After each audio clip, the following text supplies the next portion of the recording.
So guys, in this video I'm going to show you that how you can block someone on Snapchat. So let's jump into it. So what you need to do is go to on Snapchat. After going to on Snapchat, you have to go to on chat option like here. Please make sure you watch the full video and leave a like on this video if this is work. So after that you have to go to your friends chat that you wanna block. Then what you need to do is click on the option in the top right corner like that. Okay. After that you have to click on the three dot bar option like here. Then you can see there is a bunch of options. You have to click on the top option, manage friendship.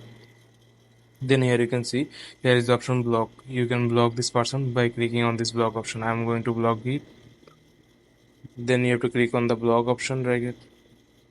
So this person is blocked. So this is how you can pretty much easily block someone on Snapchat. I hope you like this video. Please subscribe this channel.